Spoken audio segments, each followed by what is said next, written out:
Alhamdulillahi Rabbil Alamin. Wassalatu wassalamu ala rasulillahi wa ala alihi wa ashabihi wa man tabi'ahum bi ihsanin ila yaumiddin.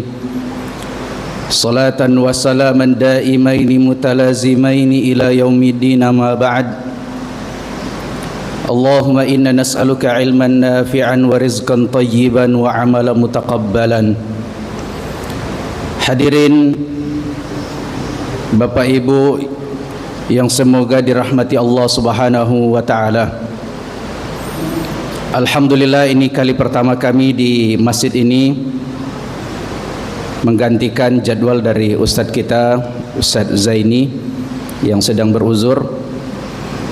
Dan alhamdulillah kita diperkumpulkan oleh Allah Subhanahu wa taala dalam waktu yang thayyibah ini, waktu yang baik, dalam rangka melaksanakan kewajiban kita sebagai seorang hamba dan juga melaksanakan kewajiban kita sebagai seorang muslim, yang dimana Nabi sallallahu alaihi wasallam di dalam sabdanya menegaskan, talabul ilmi faridatun ala kulli muslimin wa muslimah. Menuntut ilmu hukumnya wajib bagi setiap kaum muslimin, baik itu laki-laki maupun perempuan. Hukumnya wajib menuntut ilmu. Kenapa diwajibkan di dalam syariat kita menuntut ilmu? Menuntut ilmu agama diwajibkan karena dengan menuntut ilmu agama kita dapat membuang keburukan-keburukan di dalam diri kita. Pun sebaliknya, dengan menuntut ilmu agama kita dapat mengetahui kebaikan-kebaikan yang belum dikenali oleh akal kita. Maka inilah fungsi dari ilmu agama, mengenalkan keburukan yang belum dikenali oleh akal kita, juga mengenalkan kebaikan yang belum dikenali oleh akal kita. Maka inilah yang disabdakan Nabi sallallahu alaihi wasallam, man yuridillahu bihi khairan yufaqihu fid din. Barang siapa yang dikehendaki oleh Allah Subhanahu wa taala untuk dijadikan orang baik, diberikan kebaikan padanya, maka Allah Subhanahu wa taala akan mudahkan baginya memahami ilmu agama. Allah Subhanahu wa taala banyak memuji orang-orang yang menuntut ilmu, banyak memuji orang-orang yang senantiasa belajar ilmu agama. Di antaranya ayat-ayat Allah Subhanahu wa taala, yarfa'illahu alladhina amanu minkum walladhina utul ilma darajat. Allah Subhanahu wa taala mengangkat derajat orang-orang yang beriman di antara kalian dan orang-orang yang berilmu beberapa derajat. Qul hal yastawil ladzina ya'lamuna wal ladzina la ya'lamun. Katakanlah, apakah sama orang-orang yang mengetahui dan orang-orang yang tidak mengetahui? Maka tentu kita akan menjawab, tidak sama ya Allah. Maka ini pertanyaan Allah di dalam Al-Quran. Kalau dalam bahasa Arab disebut dengan su'alun inkari, pertanyaan yang jawabannya sudah kita ketahui. Sama enggak orang yang berilmu dan yang tidak berilmu? Sama tidak orang yang tidak tahu dan orang yang tahu? Tentunya kita akan menjawab, tidak sama ya Allah. Maka seakan-akan Allah mengatakan, lalu kenapa kalian tidak mengetahui? Lalu kenapa kalian tidak berilmu? Nabi sallallahu alaihi wasallam di dalam sabdanya, la tazulu qadama 'abdin yaumal qiyamah hatta yus'ala an arba'in. Tidak akan bergeser kaki seorang hamba pada hari kiamat sampai dia ditanya 4 perkara. An umrihi fima afnahu, dia akan ditanyakan tentang umurnya, untuk apa dia habiskan umurnya. Wa an jasadihi fima abalahu, dia akan ditanyakan tentang jasadnya, apa yang dia perbuat dengan jasadnya. Wa an malihi min aina iktasabahu wa fima anfaqahu, dia akan ditanyakan tentang hartanya, dari mana dia dapatkan hartanya dan untuk apa dia infakkan hartanya. Wa an ilmihi madza amila bih, dan dia akan ditanyakan tentang ilmunya, apa yang dia amalkan dari ilmunya. Apakah dia cuman mengumpulkan ilmu untuk sebatas pengetahuan semata, tidak diamalkan, maka ini akan dipertanyakan oleh Allah Subhanahu wa taala di hari kiamat nanti. Abdullah ibn Mas'ud radhiyallahu taala anhu, beliau mengatakan dalam satu perkataannya bahwasanya tuntutlah ilmu sebelum ulama-ulama ahli ilmu itu diangkat oleh Allah Subhanahu wa taala. Dan diangkatnya ahli ilmu adalah dengan diwafatkannya oleh Allah Subhanahu wa taala para ahli ilmu. Maka sebelum ulama diwafatkan oleh Allah Subhanahu wa taala, hendaknya kita melazimkan diri kita datang di majelis ilmu. Kita luangkan waktu kita, kita kosongkan waktu kita untuk hadir di majelis ilmu. Sufyan Ats-Tsauri rahimahullahu taala, beliau mengatakan intarokan nasul ilma sara nasu juhala.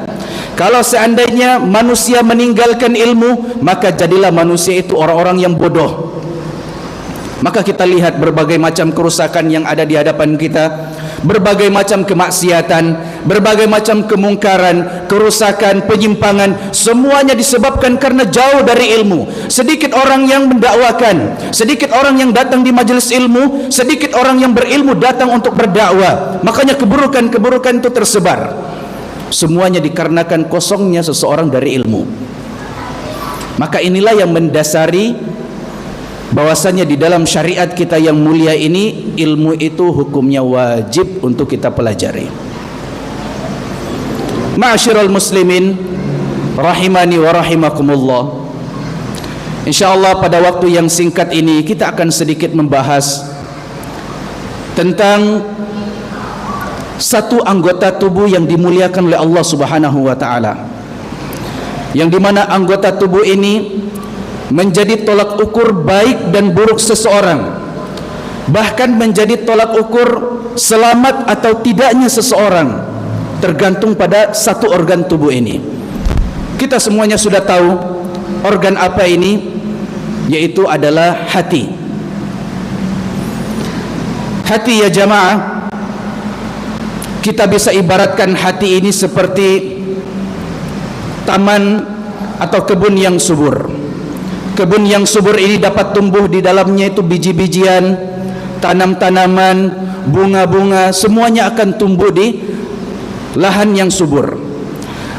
Maka hati yang subur, di dalamnya akan tumbuh kecintaan, di dalamnya akan tumbuh kasih sayang, di dalamnya akan tumbuh keimanan. Hati yang subur itu akan menumbuhkan ketakwaan, menumbuhkan kelembutan. Maka ini hati yang subur. Nasihat apapun yang datang padanya, semuanya akan tumbuh. Kebaikan-kebaikan apapun yang dia dengar akan tumbuh. Semula menjadi bibit, kemudian tumbuh menjadi tunas, lalu menjadi batang, lalu tumbuh dedaunan, tangkai-tangkai dan lainnya, kemudian berbunga, lalu berbuah, lalu bermanfaat untuk sekitarnya, dimakan burung, dimakan manusia dan lain sebagainya, atau buah-buahnya busuk jatuh jadi pupuk di tanah. Maka ini lahan yang subur. Maka demikian halnya dengan hati yang subur. Pun demikian, hati juga bisa kita ibaratkan seperti lahan yang tandus. Lahan yang tandus ini tidak tumbuh padanya kecuali duri dan onak. Tumbuh-tumbuhan yang tumbuh di dalamnya tidak bisa dimakan, tidak bisa dikonsumsi. Bibit unggul apapun yang kita letakkan di lahan yang tandus tidak akan tumbuh, pasti akan mati. Pupuk semahal apapun kita taruh di lahan yang tandus tidak akan ada faedahnya. Pun demikian dengan hati. Hati kalau sudah menjadi tandus, kebaikan apapun yang kita sampaikan, nasihat apapun yang kita dengar, kebaikan-kebaikan apapun yang ada di hadapan kita tidak akan bermanfaat bagi kita. Itu kalau seseorang sudah memiliki hati yang tandus. Makanya yang muncul hanya kebencian, dengki, iri, hasad, ingkar, kufur.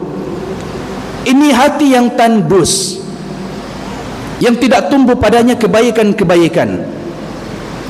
Maka hadirin yang dimuliakan Allah Subhanahu wa taala, kebaikan seseorang itu tergantung pada hatinya. Baik hatinya, maka baik seluruh amalnya. Buruk hatinya, buruk semua jasadnya. Dan inilah yang disabdakan oleh Nabi sallallahu alaihi wasallam di dalam sabdanya, inna fil jasadi mudghah idza salahat salahal jasadu kulluh wa idza fasadat fasadal jasadu kullu ala wahyal qalb. Ketahuilah bahwasanya di dalam tubuh kita ini, di dalam jasad kita ini ada segumpal daging. Baik segumpal daging itu maka baik seluruh jasadnya, buruk segumpal daging itu maka buruk seluruh jasadnya. Ketahuilah bahwasanya itu adalah hati. Maka ini permisalan dari Nabi SAW yang menggambarkan bagi kita bahwasanya hati benar-benar raja bagi kita, raja bagi tubuh kita, menjadi tolak ukur baik buruknya seseorang. Sehingga Nabi SAW di dalam sabdanya yang lain, Nabi menegaskan, innallaha la yanzuru ila suwarikum wa amwalikum. Sesungguhnya Allah Subhanahu wa taala tidaklah melihat rupa kalian dan harta kalian. Setampan apapun kalian tidak akan dilihat oleh Allah Subhanahu wa taala. Semancung apapun hidung kalian tidak akan dilihat oleh Allah. Pipi merona, bibir merah tidak akan dilihat oleh Allah. Setinggi apapun tubuhmu, secantik apapun wajahmu, tidak akan dilihat oleh Allah. Pun demikian, berapa banyak pun mobil-mobil yang berjejer di depan rumahmu tidak akan dilirik oleh Allah. Berapa banyak tanah yang kita miliki, berhektar-hektar tanah yang kita miliki, tidak akan dilihat oleh Allah. Berapa tingkat rumah kita tidak akan dilihat oleh Allah Subhanahu wa taala. Innama yanzuru ila qulubikum wa a'malikum. Karena sesungguhnya Allah Subhanahu wa taala melihat pada hati kalian dan pada amalan kalian. Maka hati ini menjadi tolak ukur kebaikan. Hati menjadi tempat jatuhnya pandangan Allah Subhanahu wa taala kepada seorang hamba. Maka hati ini adalah tolak ukur kebaikan dan keburukan bagi seorang manusia. Tidak hanya demikian, hati juga menjadi tolak ukur keselamatan dan tidaknya seseorang di hadapannya Allah Subhanahu wa taala. Kita selamat di hadapan Allah tergantung pada hati kita. Seseorang ketika berhadapan dengan Allah di yaumil hisab nanti, keselamatannya bergantung pada ketulusan hatinya, kebersihan hatinya. Kata Allah Subhanahu wa taala, yauma la tanfa'u malu wala banun illa man atallaha biqalbin salim. Pada hari ketika harta dan anak-anak itu tidak bermanfaat lagi bagi kita.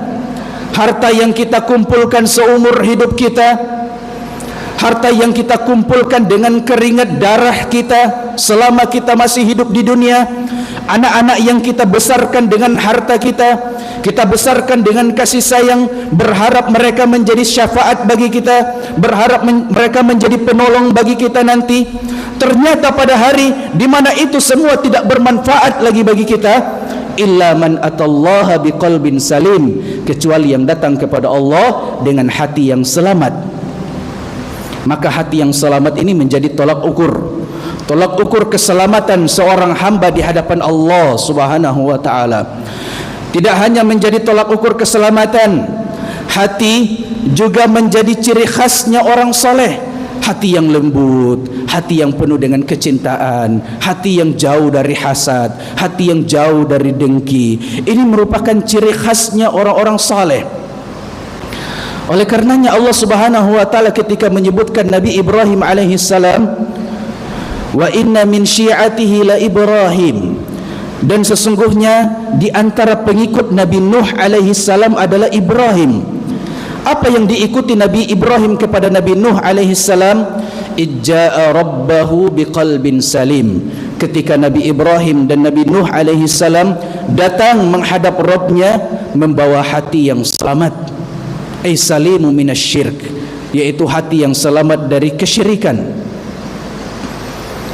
Allah ketika memuji Nabi Muhammad sallallahu alaihi wasallam di dalam firman-Nya, fabima rahmatin minallahi lintalahum, kalau bukan karena rahmat kasih sayangnya Allah wahai Muhammad, maka pastilah kamu tidak akan memiliki kasih sayang kepada musuh-musuhmu. Walau kunta faddan ghalidhal qalbi lan faddu min hawlik, Kalau sekiranya engkau memiliki watak yang keras, hati yang keras, watak yang kasar, maka pastilah orang-orang akan menjauh dari sekitarmu. Maka menjadi pelajaran bagi kita bahwasanya Islam ini tersebar dengan kemuliaannya Nabi Muhammad sallallahu alaihi wasallam. Islam ini tersebar dengan akhlaknya Nabi sallallahu alaihi wasallam, kelembutan Nabi sallallahu alaihi wasallam, dicaci tidak membalas, dimaki tidak membalas, dizolimi tidak membalas. Bahkan ketika Nabi sallallahu alaihi wasallam salat di depan Ka'bah, Nabi sallallahu alaihi wasallam dilumuri dengan usus-usus onta, diletakkan di kepalanya Nabi sallallahu alaihi wasallam. Nabi tidak pernah membalas. Kelembutan hati Nabi sallallahu alaihi wasallam. Ketika Nabi sallallahu alaihi wasallam di Makkah, datang utusan Abu Jahal, Abu Lahab dan Ummu Lahab untuk menaruh duri di hadapan rumahnya Nabi sallallahu alaihi wasallam. Sepanjang perjalanan Nabi sallallahu alaihi wasallam, jalan yang dilewati Nabi sallallahu alaihi wasallam ditaruh duri. Tidak jauh dari sana digali lubang biar Nabi sallallahu alaihi wasallam jatuh di sana di lubang. Tapi apakah Nabi sallallahu alaihi wasallam benci? Apakah Nabi sallallahu alaihi wasallam membalas? Kalau kita hadirin memuliakan Allah Subhanahu wa taala, kalau kita pasti sudah ngomel, pasti sudah memaki, semua kebun binatang pasti sudah keluar dari mulut kita. Tapi Nabi sallallahu alaihi wasallam ketika ditaburi duri, apa kata Nabi sallallahu alaihi wasallam? Siapa yang menyingkirkan duri dari jalan, maka dia mendapatkan pahala. Apa yang terjadi ketika seorang yang menaruh duri di jalannya Nabi sallallahu alaihi wasallam ini sakit? Siapa yang pertama kali menjenguknya? Nabi sallallahu alaihi wasallam. Kelembutan hati Nabi sallallahu alaihi wasallam, sehingga Allah Subhanahu wa taala memuji Nabi sallallahu alaihi wasallam bahwasanya kelembutan hati Nabi sallallahu alaihi wasallam adalah rahmatnya Allah Subhanahu wa taala, dan mencontohi kelembutan Nabi sallallahu alaihi wasallam merupakan rahmat bagi orang-orang yang beriman, karena hati menjadi tolak ukur keselamatan seseorang. Maka hadirin yang dimuliakan Allah Subhanahu wa taala, hati juga menjadi anggota tubuh yang akan dipertanggungjawabkan di hadapan Allah Subhanahu wa taala, akan dimintai pertanggungjawaban di hadapan Allah Subhanahu wa taala. Allah Subhanahu wa taala tegaskan di dalam firman-Nya, "Wala taqfu ma laysa laka bihi ilm. Innas sam'a wal basara wal fuada kullu ulaika kana anhu mas'ula." Maka janganlah kalian mengikuti sesuatu yang tidak ada ilmunya. Jangan mengikuti sesuatu yang tidak ada petunjuknya dari Allah Subhanahu wa taala. Jangan buat-buat ibadah. Jangan buat-buat amalan yang tidak ada petunjuknya dari Allah dan Rasulnya. Kenapa? Karena kita mati akan berhadapan dengan Allah, sehingga ibadah ini harus mengikuti petunjuk Allah. Ibadah, amalia tidak mengikuti keinginan dan fikiran kita. Amalia dan ibadah mengikuti keinginan Allah dan Rasulnya alaihi salatu wassalam. Maka jangan buat-buat ibadah. Innas sam'a, sesungguhnya pendengaran, wal basara, dan penglihatan kata Allah, wal fuada, dan hati, semuanya akan dimintai pertanggungan jawab di hadapan Allah Subhanahu wa taala. Maka Allah Subhanahu wa taala mengatakan jangan kalian mengikuti ilmu, artinya mengikuti tanpa ilmu. Artinya jangan kita mendengarkan tanpa ilmu. Kalau kita mendengarkan berita, kita tabayun. Kalau kita mendengarkan berita tentang kehormatan orang lain, maka minimal berhenti di kita aib-aib itu. Pandangan kita pun harus kita hiasi dengan ilmu. Hati kita pun harus kita hiasi dengan ilmu, karena telinga, penglihatan, hati ini merupakan pintu keburukan, pintu segala kemaksiatan.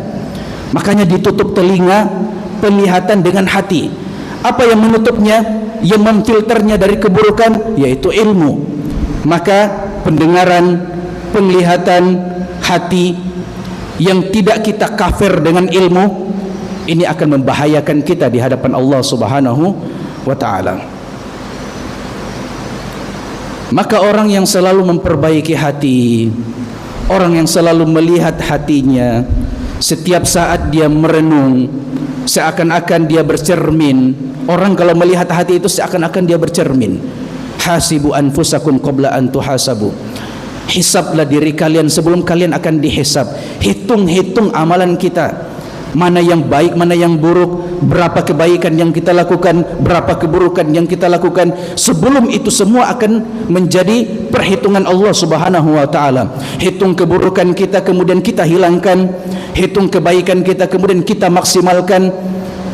Ini kata Umar ibn Khattab radhiyallahu taala anhu, melihat hati kita seakan-akan kita membongkar dada kita, lalu kita letakkan hati kita di hadapan kita, lalu kita pilah-pilah hati kita. Oh, ini busuk, ini yang baik, ini yang buruk, ini yang baik.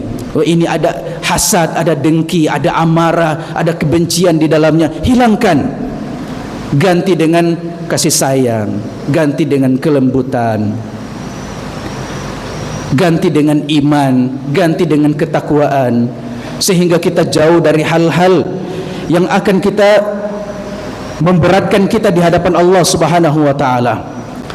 Maka seseorang ketika dia selalu merenungi hatinya, selalu dia memilah yang buruk dan yang baik di hatinya, maka inilah ciri khasnya orang bertakwa.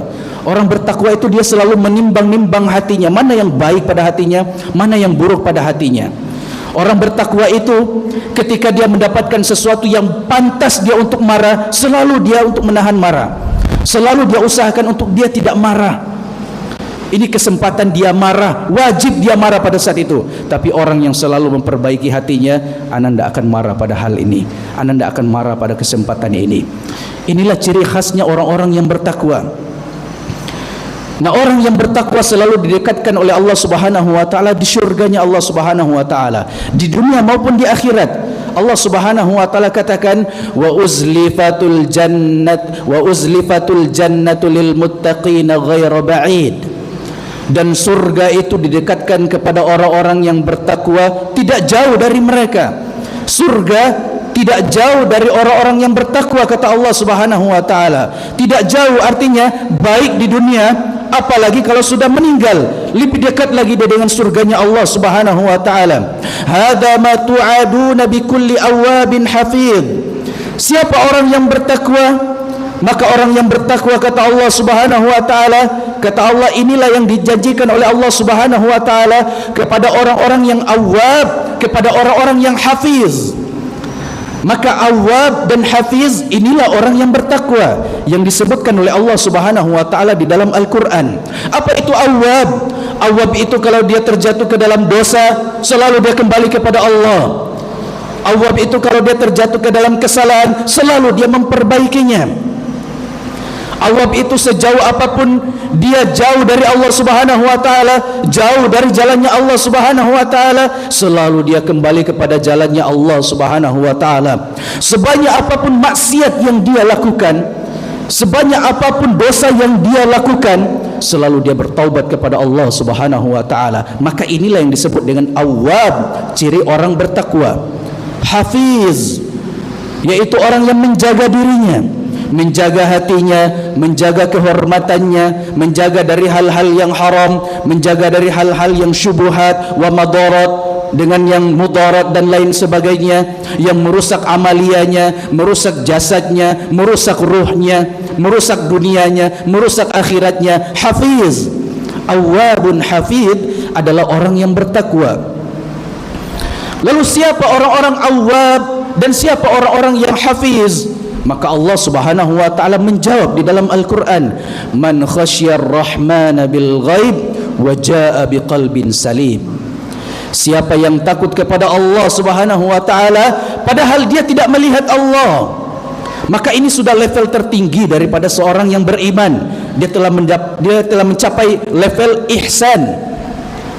Seakan-akan dia melihat Allah Subhanahu wa taala dan dia yakin Allah selalu melihatnya. Ini yang kita sebut dengan sifatul muraqabah, selalu merasa diawasi oleh Allah Subhanahu wa taala.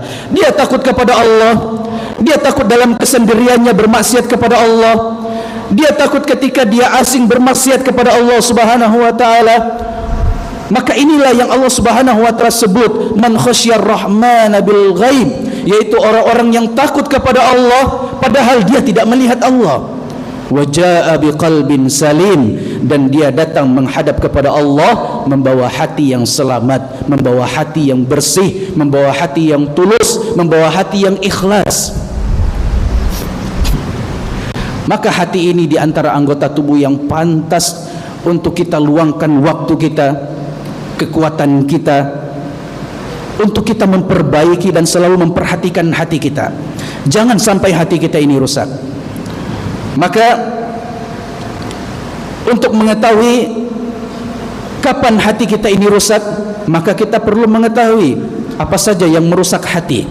Yang merusak hati, kata Al-Imam Ibnul Qayyim Al-Jauziyah rahimahullahu ta'ala, mafsadatul qalbi khamsatun. Yang merusak hati itu ada 5. Yang pertama, kasratul khultah. Yang merusak hati yang pertama adalah terlalu banyak bergaul, terlalu banyak berkawan, terlalu banyak berinteraksi dan lain sebagainya. Kita ini tidak siap dengan tingkah laku orang lain. Kita ini tidak siap dengan perbuatan orang lain. Kita ini tidak siap dengan sifat orang lain. Kadang hati ini tidak siap dengan ucapan orang lain, tidak siap dengan teguran orang lain, tidak siap dengan tingkah laku orang lain, itu tidak siap. Sehingga kalau banyak beraktivitas, banyak bergaul, banyak berinteraksi, kadang hati kita ini mulai jengkel. Banyak beraktivitas dengan bergaul dengan orang lain, awalnya kita kenalan, semakin bergaul mulai muncul kedengkian. Ini orang kok begini, ini orang kok begini. Akhirnya mulai hasad, mulai iri, mulai dengki, mulai tumbuh kebencian. Maka banyak bergaul ini dapat merusak hati. Batasi pergaulan kita. Jangan sampai pergaulan kita itu sampai melewati batas. Melewati batas dalam hal bercanda pun sudah bercanda yang menyinggung orang lain. Terus dia katakan, tidak apa-apa, ini kan kawan, berkawan kita. Dia nggak tahu kalau itu sudah menyinggung orang lain. Dan ini merusak hati. Dan ketika dia mengatakan, tidak apa-apa, kita kan berkawan, itu sebenarnya sudah tanda hatinya rusak. Dia nggak lagi merasakan bahwasanya itu menyakiti orang lain. Maka banyak bergaul, banyak bertemu dengan orang-orang, ini mematikan hati, merusak hati. Yang kedua yang merusak hati, kata Al-Imam Ibnul Qayyim Al-Jauziyah rahimahullahu ta'ala, al-israfu fit ta'am, berlebih-lebihan di dalam makan. Terlalu banyak makan merusak hati. Maka makanan ini menjadi sumber energi bagi kita, menjadi sumber zat yang kita butuhkan di dalam tubuh kita. Zat-zat yang kita makan akan membentuk sifat kita. Zat-zat yang kita konsumsi akan membentuk karakter kita. Maka jangan terlalu banyak makan, karena banyak makan ini merusak hati, baik dari segi ilmiahnya, dari segi dinianya, agamanya, dari segi kesehatannya, pasti akan merusak. Ya, jangankan makan, sebelum makan pun sudah merusak hati. Makanan ini sebelum dimakan pun sudah merusak hati. Coba Bapak Ibu sekalian lihat, kalau bulan Ramadan, sebentar lagi kita akan bulan Ramadan, coba kita lihat orang-orang kulineran, berburu kuliner. Mereka berburu kuliner, datang panggilan Allah Subhanahu wa taala, Allahu Akbar, Allahu Akbar. Mereka senang dengan makan, tidak senang dengan azan. Sudah mati hatinya. Maka makanan ini jangankan dimakan, sebelum dimakan pun pasti akan merusak hati. Kalau hati kita itu sudah terpaut dengan makanan, hati kita ini sudah terikat kuat dengan makanan, maka pasti akan merusak. Maka hati kita ini harimnya ke Allah Subhanahu wa taala hanya boleh diikat kepada Allah Subhanahu wa taala, hanya boleh diikat dengan ridhonya Allah Subhanahu wa taala. Kapan hati kita ini diikat dengan selain Allah Subhanahu wa taala, maka hati kita ini akan rusak. Yang ketiga yang merusak hati, kasratun naum, terlalu banyak tidur. Terlalu banyak tidur merusak hati. Dia tidak menggunakan hatinya untuk memahami ayat-ayat Allah. Dia tidak menggunakan hatinya untuk berfikir. Belum lagi dari segi kesehatan ini akan merusak hati, karena dia terlalu banyak istirahat, Hati kalau terlalu banyak istirahat ini juga tidak bagus. Terlalu banyak bekerja juga tidak bagus. Makanya Nabi SAW ya selalu membatasi organ tubuh kita ini, jangan terlalu kita maksimalkan, jangan terlalu kita paksakan sampai dia habis. Makan pun kata Nabi SAW, sepertiga untuk makanan, sepertiga untuk minuman, sepertiga sisakan dikit untuk bernafas. Maka demikian pula dengan hati kita. Yang keempat yang merusak hati, at-ta'alluq bi ghairillahi azza wa jalla, bergantung kepada selain Allah Subhanahu wa taala. Ini dapat merusak hati. Terlalu bertawakal kepada selain Allah Subhanahu wa taala, dia terlalu mengharapkan sesuatu kepada selain Allah Subhanahu wa taala. Dan ini kalau kita sudah berhadapan dengan keadaan yang seperti ini, maka kita lalu kemudian disunahkan untuk solat istikharah. Kenapa solat istikharah? Untuk mengembalikan tawakal kita kepada Allah Subhanahu wa taala. Karena kita pada saat memilih, tawakal kita itu sudah pada makhluk. Ketika kita mendaftar pekerjaan, misalnya mencari pekerjaan ataupun lain sebagainya, maka pada saat itu kita sudah mengikat hati kita gitu dengan selain Allah Subhanahu wa taala. Maka ketika kita sudah berhadapan dengan keadaan seperti ini, maka kita disunahkan untuk salat istikharah, untuk mengembalikan lagi tawakal kita kepada Allah Subhanahu wa taala. Bergantung kepada selain Allah maka dapat merusak hati. Kemudian yang terakhir yang merusak hati, kata Imam Ibnul Qayyim Al-Jauziyah rahimahullahu taala, at-tamanni, terlalu banyak berkhayal, terlalu banyak berharap. At-tamanni, terlalu banyak berharap. Dia mau cita-citanya tinggi sehingga menghilangkan hal-hal yang kecil. Dia ingin melakukan hal-hal yang penting, hal-hal yang bermanfaat, tapi dalam skala besar, sehingga skala-skala yang kecil dia abaikan, sehingga dia tidak lakukan. Anak mau bersedekah 2 miliar, padahal dia tidak tahu 2.000 itu juga sedekah. Akhirnya karena dia ingin mengejar 2 miliar baru sedekah, akhirnya tidak sedekah-sedekah. Anak kalau punya 5 hektar, anak akan sedekahkan untuk masjid, anak sedekahkan untuk bangun pesantren. Akhirnya karena dia ngejar 5 hektar, nyumbang 5.000 pun tidak. Terlalu banyak berharap. Maka ini dapat merusak hati. Cita-citanya ingin dimasukkan di dalam surganya Allah Subhanahu wa taala. Cita-citanya ingin diampuni oleh Allah Subhanahu wa taala, ingin diberikan kebaikan oleh Allah Subhanahu wa taala. Salat pun tidak. Berdoa kepada Allah malu. Berzikir kepada Allah Subhanahu wa taala apalagi lupa. Banyak lupa dengan Allah Subhanahu wa taala. Banyak lalai dengan Allah Subhanahu wa taala, tapi cita-citanya masuk surga. Nah, ini diantara orang yang aneh. Dia ingin diampuni oleh Allah Subhanahu wa taala, tapi solat tidak. Dia ingin mendapatkan pahala yang besar, ganjaran yang banyak, rezeki yang berkah, tapi ingat Allah pun tidak. Maka ini yang dinamakan dengan tamanni, terlalu banyak berkhayal tapi tidak eksen. Maka ini 5 hal yang merusak hati. Ibrahim Ibnul Khawwas rahimahullahu taala, beliau mengatakan, wa maslahatul qalb khamsah wa dawaul qalbi khamsah. Adapun obat hati itu ada 5. Kalau ini yang merusak hati, maka yang mengobati hati ada 5 juga.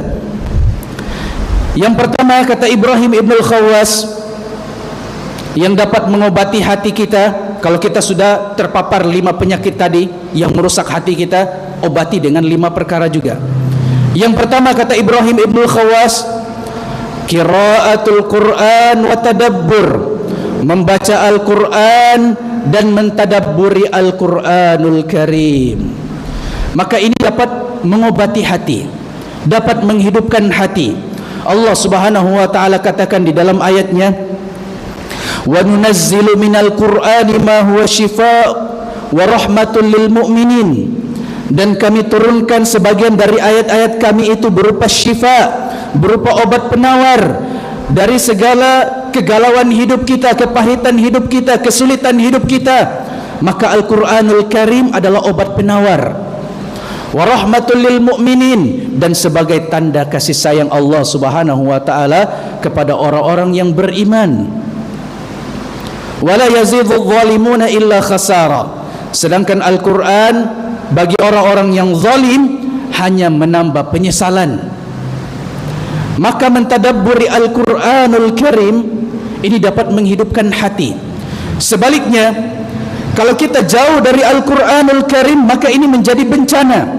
Bukan hanya hati kita yang rusak, tapi seluruh jasad kita akan rusak, dunia kita akan rusak, akhirat kita juga akan rusak. Kata Allah Subhanahu wa taala, "Wa man a'rada an zikri fa inna lahu ma'isyatan dhanka." Barang siapa yang berpaling dari peringatan kami, ayat-ayat kami, maka baginya kehidupan yang sempit di dunia. Tidak hanya kehidupan yang sempit, wa nahsyuruhum yaumal qiyamati a'ma, dan akan kami bangkitkan dia pada hari kiamat dalam keadaan buta. Qala rabbi lima hasyartani a'ma, wahai Rabb, kenapa engkau bangkitkan kami dalam keadaan buta, padahal kami dulu mendengar ayat-ayat-Mu, padahal kami dulu membaca ayat-ayat-Mu, padahal kami dulu hadir di majelis ilmu mendengar ayat-ayat-Mu.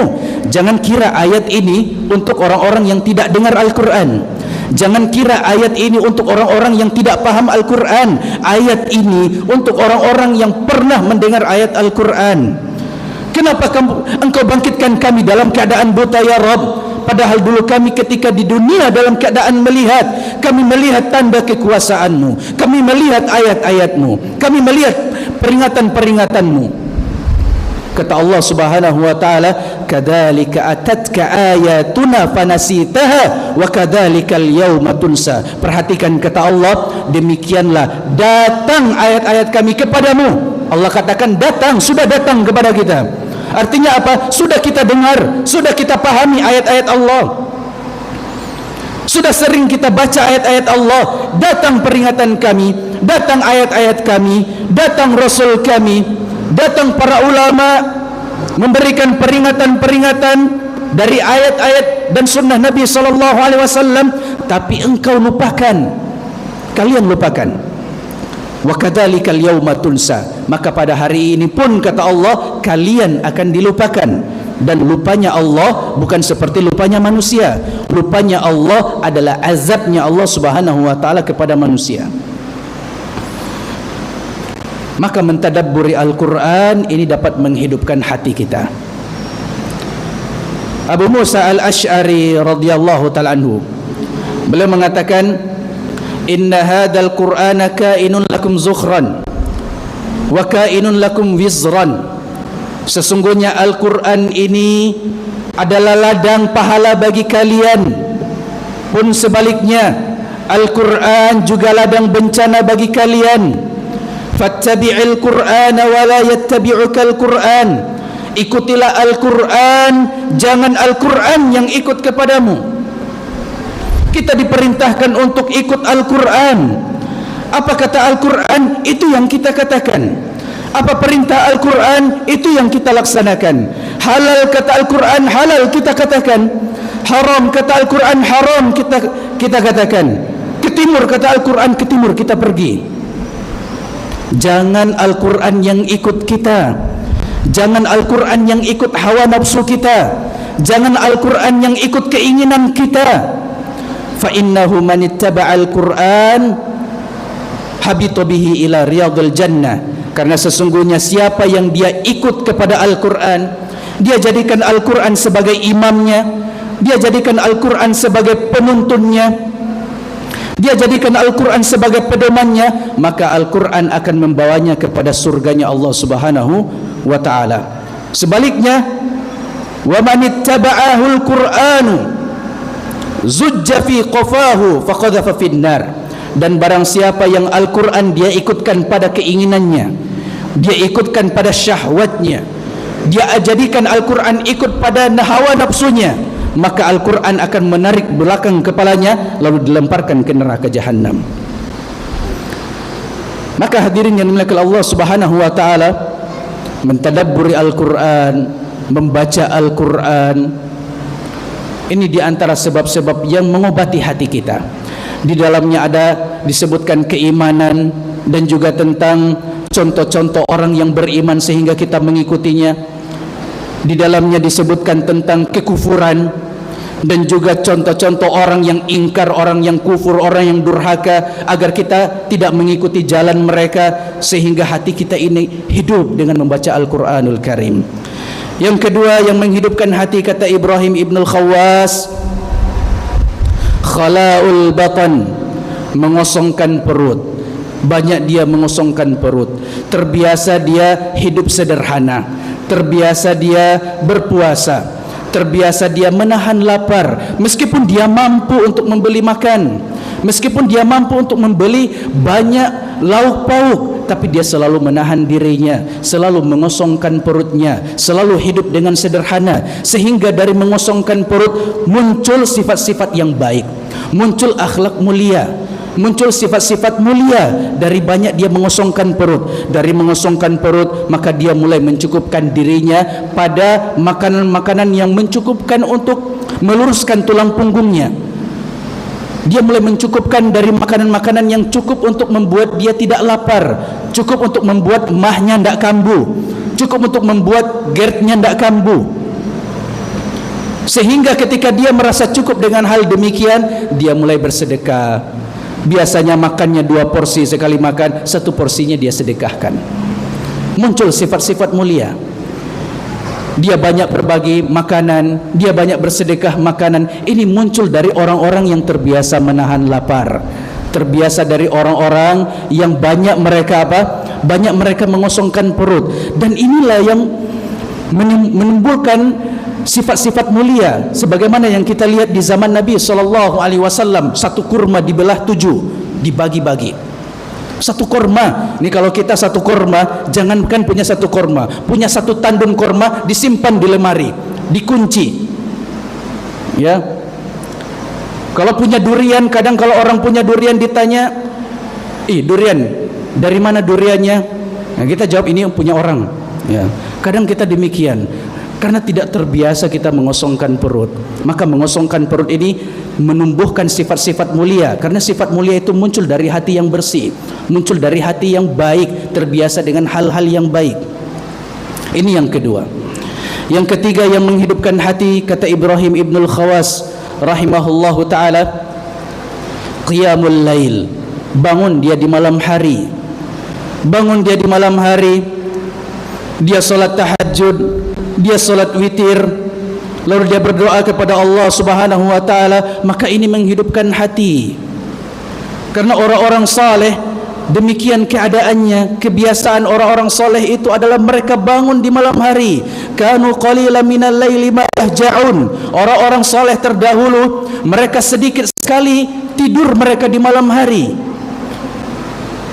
Kenapa mereka memiliki sifat yang mulia, memiliki hati yang bersih? Karena di antaranya mereka terbiasa bangun di malam hari, terbiasa mereka berinteraksi dengan Allah Subhanahu wa ta'ala.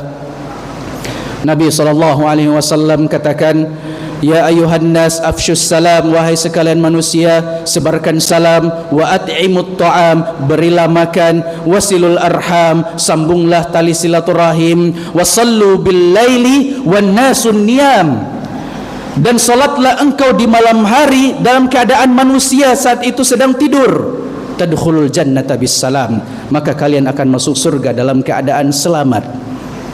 Maka bangun di malam hari ini sesuatu yang sangat indah. Keromantisan seorang hamba, keharmonisan seorang hamba dengan Tuhannya itu di malam hari. Di saat orang-orang tidur, dia bermunajat dengan Allah Subhanahu wa ta'ala, dia asik berinteraksi dengan Allah Subhanahu wa ta'ala di malam hari. Maka ini di antara ciri khasnya orang-orang saleh. Yang keempat, kata Ibrahim ibn al-Khawwas rahimahullahu ta'ala, at-tadarru'u 'inda as-sahar. Dia berdoa, dia berzikir, dia melakukan ibadah di pertengahan malam. Dia banyak berzikir kepada Allah, dia banyak merenungi dosa-dosanya, dia banyak merenungi kesalahan-kesalahannya di malam hari. Setelah dia hitung dosa-dosanya, setelah dia renungi kesalahan-kesalahannya, lalu dia berdoa kepada Allah Subhanahu wa taala untuk diberikan ampunan, dimasukkan ke dalam surga, dan terus dia tadarruk kepada Allah Subhanahu wa taala, terus dia meminta sampai air matanya berlinang keluar dari matanya. Air mata ketulusan itu datang dari hati yang bersih. Maka berdoa kepada Allah Subhanahu wa taala di malam hari ini juga dapat mengobati hati kita. Jangan cuma bangun di malam hari, jangan cuma dia berdoa pada urusan-urusan dunia, tapi dia berdoa keselamatan dunia dan keselamatan akhirat. Terakhir, kata Ibrahim Ibnul Khawas rahimahullahu taala, yang dapat mengobati hati adalah mujalasatus salihin, duduk bergaul dengan orang-orang yang saleh, berkawan dengan orang-orang yang saleh, berkawan dengan orang-orang yang ketika kita melihat wajahnya kita langsung ingat Allah. Ketika kita lihat wajahnya, bertemu dengannya, Masya Allah, langsung zikir kita, Subhanallah, Masya Allah, Tabarakallah. Jangan berkawan dengan orang yang ketika kita melihatnya kita berzikir, tapi zikir yang negatif. Ketika baru datang lihat orangnya, astagfirullah, dia lagi, astagfirullah, dia lagi, sehingga kita mencari jalan yang lain. Sudah habis waktunya. Baik, kita cukupkan sampai di sini. Kita tutup dengan doa kafatul majelis. Subhanakallah bihamdika asyhadu an la ilaha illa anta astaghfiruka wa atubu ilaik. Insyaallah ini bukan pertemuan pertama kita dan bukan pertemuan terakhir kita, karena posisinya kita hanya menggantikan jadwal Ustadz Zaini. Assalamualaikum warahmatullahi wabarakatuh.